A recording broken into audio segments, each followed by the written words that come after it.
ইনসাফের সহযোদ্ধারা এনসিপিতে যুক্ত হচ্ছেন। আমি তাদেরকে অভিনন্দন জানাই। আমার সাথে যারা অংশ নিয়েছেন,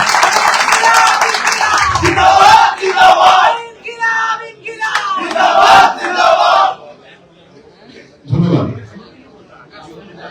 আজকে বাংলাদেশের বর্তমান যে সময়টা আমরা আছি, দেশের এমন সময় আমি ঢুকে আছি নাগরিক পার্টিতে, যে দেশের এখন ঠিক আবার ক্রান্তিকালের মধ্যে প্রবেশ করেছে, যেখানে আমাদের নির্বাচনের পরে একটা ডেমোক্রেটিক মডেলের মধ্যে বাংলাদেশে প্রবেশ করার কথা। সেখানে আমরা দেখছি যে বাংলাদেশের বর্তমান যে সরকার মাত্র 2.5 মাস হলো গঠন হয়েছে, তার মধ্যে তারা উল্টো পথ হাঁটা শুরু করেছে, ঠিক যেমন শেখ হাসিনা হেঁটে গেছে।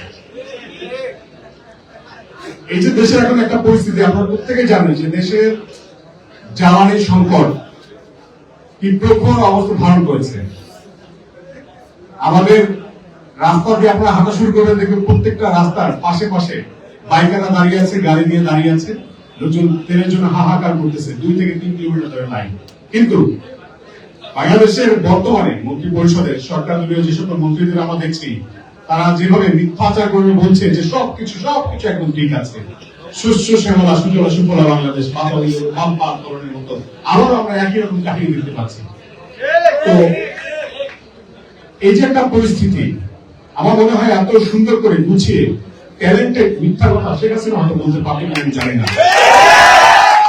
তবে তারা যে পাচ্ছে, এটা আমাদের তাদেরকে অভিনন্দন জানানো। আমাদেরকে আমরা আসলে নিজের লজ্জিত আমরা বুঝে উঠতে পারছি না। জুলাইয়ের যে আকাঙ্ক্ষা ছিল আমাদের, সে আকাঙ্ক্ষা বাস্তবায়ন করার কথা যাদের, তারা শুরুতেই যেভাবে মানুষের গণনায়কে উপেক্ষা করে ছলচাতুরের আশ্রয় নিয়ে একটা বড় ধরনের প্রতারণা করেছে, সেখান থেকে আমরা বুঝতে পারছি যে সামনের দিনগুলোতে বাংলাদেশ কোন পথে যেতে চলেছে। তা আমরা চাই না ওই সকল দিনগুলো আবার ফিরে আসুন, কারণ আমরা চাই না বারবার আমাদের বন্ধুরা রাস্তায় প্রাণ দিতে দাঁড়িয়ে যান। আমরা চাই প্রত্যেকটা মায়ের বুক ভরা থাকুক, তারা তাদের সন্তানের সাথে বাঁচুক। আমরা চাই না আমাদের কোনো ভাই হারা, কোনো মা তার সন্তান হারা। সেই সাথে আপনাদেরকে এটুকু বলতে চাই যে বাংলাদেশ আমরা আমাদের প্রত্যেকের দেশ। আমরা প্রত্যেকে আমরা মনে করি, আমি মনে করি বাংলাদেশ, আমরা যদি সবাই সবাইকে নিজেকে দক্ষ করে তৈরি করি এবং আমরা যদি সবাই সচেতন হই, একসময় সারা বাংলাদেশ একটা সুন্দর রাষ্ট্রে পরিণত হবে। আমরা সেই সুন্দর রাষ্ট্র বিনিময়ের জন্য আমরা সবাই একজোট হওয়া শুরু করেছি। আমরা মনে করছি এই তারুণ্যের শক্তি, জুলাইয়ের শক্তি, আমরা এক এক করে সবাই যখন এক প্ল্যাটফর্মে এসে দাঁড়াবো, তখন যদি কেউ ফ্যাসিবাদ আবার কায়েম করতে চায়, আমরা তাদের লেজ ধরে আবার টেনে পিছনে নিয়ে আসবো। আমরা এত বড় গণঅভ্যুত্থান দলমত আমরা রাজনীতিতে এমন ভাবে এসেছি যে গণঅভ্যুত্থানের পর 5-6 বছরের ছোট বাচ্চা ট্রাফিক আইন পালন করেছে, ঠিক না? ওই যে আমাদের তো আসলে রাজনীতি আসার কথা ছিল না। আমরা বেশিরভাগ চলেছে সরকারকে পতন ঘটিয়েছি, আমাদের লেখাপড়ার কথা, করার কথা, চাকরি করার কথা।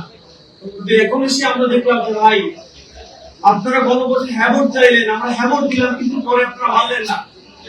একটু ডিরেক্ট আমাদের সাথে, জনগণের সাথে আপনারা প্রতারণা করলেন। এই প্রতারণা আপনারা করতে পারেন না আমাদের সাথে। ওই জায়গা থেকে মনে হয় যে আসলে গণঅভ্যুত্থান প্রণালী শেষ আমাদের কাজ না, ইনসাফের পক্ষে লড়ে যাওয়াই আমাদের কাজ। নাহিদ ভাই এখানে নাই, আমার স্পষ্ট মনে পড়ছে যে ভাতের হোটেলে বসে সবাই প্যান্ট পরা, নাহিদ ভাই লুঙ্গি পরা, কেন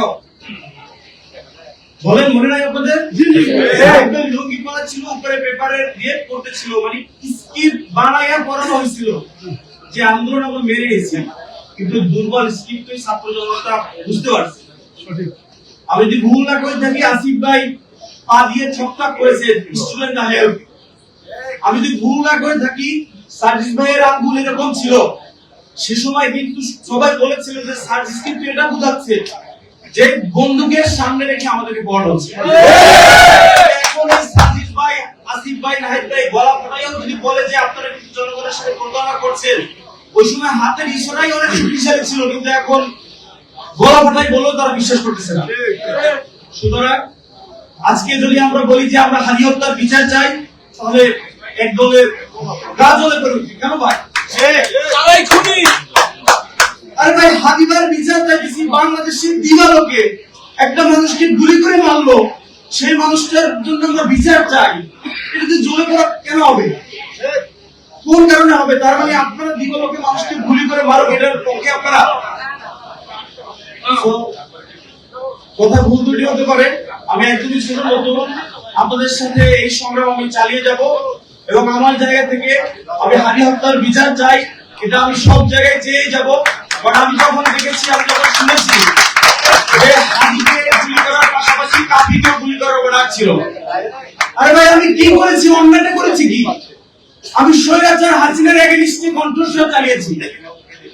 বরিশালের স্টুডেন্ট, বরিশাল বিশ্ববিদ্যালয়ের ছাত্র ভাইদের মনে থাকবে যে 12 ফেব্রুয়ারি সন্ধ্যার পর চি চি হাসিনা লজ্জায় বাঁচিয়া স্লোগান দিয়েছি। তখন থেকে পালায় থাকতে হয়েছে বনের জঙ্গলে। আর ভাই স্বৈরাচারের এগেইনস্টে কথা বলেছি। ইনসাফের পক্ষে আসতে হলে কি কোনো দল লাগে নাকি ভাই? ইনসাফের পক্ষে লড়তে হলে কোনো দল লাগে নাকি? আমার কাছে মনে হয় আমি যে এনসিপিতে যুক্ত হলাম, আমার কাছে মনে হচ্ছে না যে আমি কোনো পার্টি যুক্ত হলাম, কারণ আমি তো আগে থেকে এনসিপি।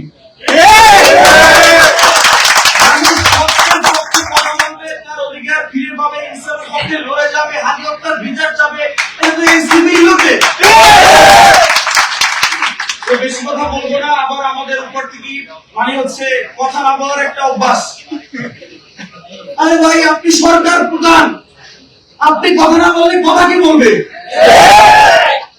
আপনার কাজই তো কথা বলা।